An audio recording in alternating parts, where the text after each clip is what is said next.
મંચસ્થ અતિથિ, આદરણીય આચાર્ય તથા શિક્ષક અને મારા વાલા મિત્રો, આજે અહીં ઊભા રહી અને મને એવું લાગે છે કે જાણે સમય સ્લો મોશનમાં જઈ રહ્યો છે.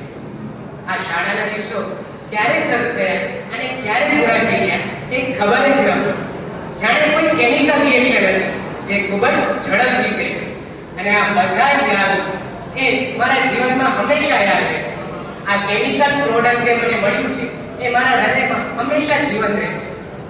આજે આ વિદાયના સમયે મારા હૃદયમાં અનેક લાગણીઓનું મિશ્રણ, દુઃખ અને આનંદ, આ બંને લાગણીઓ મારા હૃદયમાં છવાયા.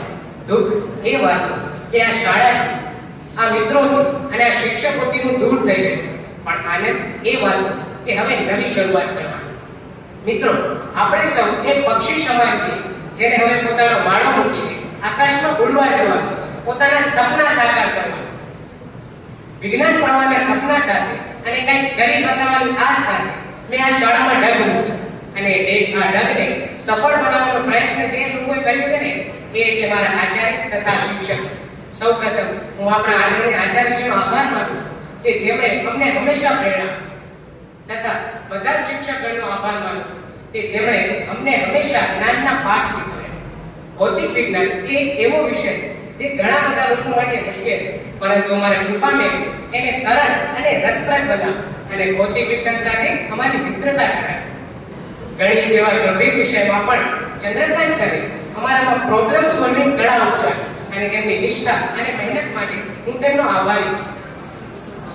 એક્સપેરિમેન્ટ અને રિએક્શનની દુનિયા સાથે સાંકળનારા એવા પ્રિયંકા મેમનો પણ આભારી છું કે જેમણે કેમિકલ બોમ્બની જેમ અમારા જ્ઞાનને પણ મજબૂત બનાવ્યું.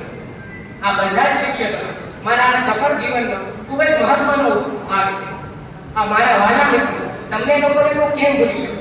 તમારા લોકો દ્વારા મારા શાળાના જીવન યાદગાર બન્યું છે. તમારા આ જે આપણા સાથે જે અનેક અનુભવો બન્યા, જે યાદો બની, એ હું ક્યારે નહીં. આજે આંખોમાં ભલે આંસુ હશે, પણ હૃદયમાં એક નવો ઉત્સાહ છે. આપણે સૌ આપણા જીવનમાં સફળ બનીએ, આપણા માતા પિતા અને આ શાળાનું નામ રોશન કરીએ, એવી જ મારી પ્રાર્થના.